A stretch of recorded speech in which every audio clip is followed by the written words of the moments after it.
Justru berdasarkan penilaian risiko oleh Kementerian Kesihatan Malaysia, Majlis Keselamatan Negara MKN, serta pelbagai kementerian dan agensi serta nasihat pakar-pakar kesihatan awam di dalam negara, kerajaan bersetuju dengan pandangan bahawa satu tindakan yang tegas perlu diambil untuk memutuskan rantaian jangkitan penularan virus COVID-19.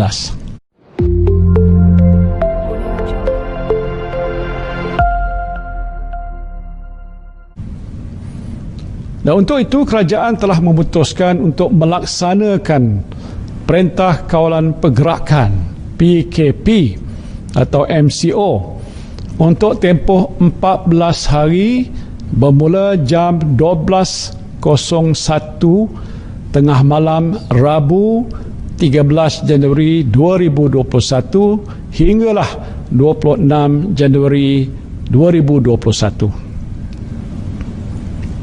Perintah ini melibatkan 3 peringkat pelaksanaan seperti berikut. Pertama, PKP ke atas 6 buah negeri. Saya sebutkan 6 buah negeri.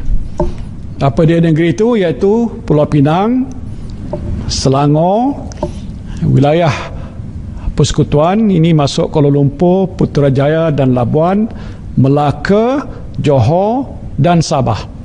Ini PKP. Kedua, PKP bersyarat, PKP-B.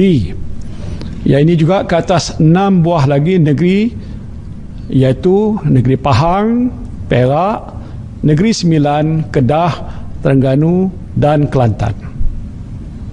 Ketiga ialah PKP pemulihan. Macam mana yang pernah kita buat dahulu, PKP-P. Ini akan dilaksanakan untuk negeri Perlis dan Sarawak dan akan diteruskan sepanjang tempoh ini. Negeri-negeri yang dikenakan PKP yang saya sebutkan tadi adalah negeri yang berisiko tinggi. Yang ini hasil penilaian risiko oleh KKM dan tahap keupayaan perkhidmatan kesihatannya telah hampir mencapai kapasiti maksimum. KKM akan membuat penilaian risiko secara berterusan bagi memutuskan sama ada pelaksanaan PKP ini akan ditamatkan atau diteruskan sebelum tempoh 2 minggu berkenaan ini tamat. Saudara dan saudari sekalian, bagi mengurangkan risiko jangkitan dan memutuskan rantaian COVID-19 ini, aktiviti sosial, saya sebut lagi aktiviti sosial yang melibatkan perkumpulan ramai seperti kenduri kahwin, persidangan, perarakan keagamaan termasuk Taipusam, Tahun Baru Cina, mesyuarat, seminar, kursus dan sukan berkumpulan adalah tidak dibenarkan sama sekali. Saya sebut sekali lagi, tidak dibenarkan sama sekali. Bagaimanapun bagi negeri-negeri di bawah pelaksanaan PKP-P, yang ini pemulihan, aktiviti sosial adalah dibenarkan tertakluk kepada pematuhan SOP yang ketat. Pergerakan rentas negeri, ini ramai yang berminat nak tahu. Pergerakan rentas negeri tidak dibenarkan di seluruh negara. Untuk bagi manakala bagi kawasan PKP, pergerakan rentas daerah juga tidak dibenarkan. Rentas negeri tak boleh, rentas daerah pun tidak dibenarkan. Jadi susulan larangan pergerakan merentas negeri dan daerah ini, operasi sekatan jalan SJR akan mula berkuat kuasa pada jam 12.01 tengah malam Rabu 13 Januari 2021. Dan bagi negeri yang dilaksanakan PKP, pergerakan anda adalah terhad di dalam 10 km radius saja. Bagi tujuan membeli barangan keperluan dari pasar raya atau kedai runcit yang berdekatan, hanya dua orang anggota isi rumah yang dibenarkan untuk keluar dan berada dalam keadaan yang sama. Mana-mana individu yang melanggar larangan ini boleh dikenakan kompaun maksimum RM1,000. Bagi sektor ekonomi pula, ini penting. Kerajaan telah mengenal pasti 5 sektor yang dibenarkan beroperasi, yang dikategorikan sebagai sektor ekonomi perlu ataupun essential economic sector.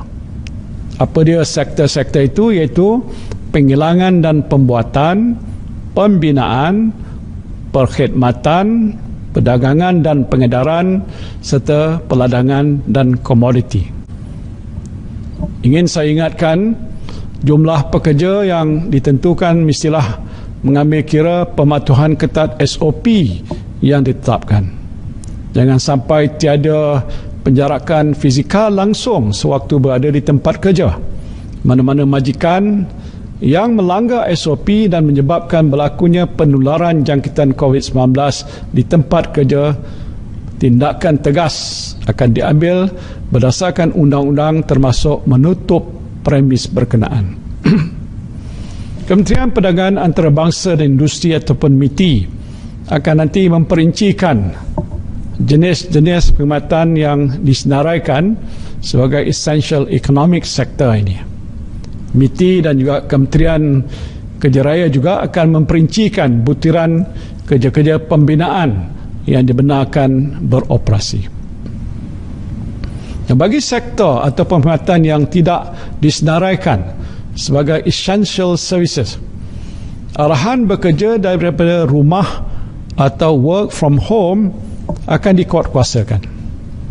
Semua majikan mesti mematuhi arahan ini untuk mengurangkan pergerakan di dalam komuniti, terutamanya di kawasan yang berkepadatan tinggi. Hanya dengan langkah ini kita dapat mengurangkan risiko jangkitan COVID-19 di tempat kerja. Sepanjang pelaksanaan PKP, kedai makan dan gerai penjaja dibenarkan beroperasi hanya untuk perkhidmatan take away. Tadi tak boleh makan dalam kedai ataupun warung. Manakala bagi kawasan PKPB dan PKPP, kedua-duanya dibenarkan beroperasi seperti biasa mengikut SOP yang telah ditetapkan.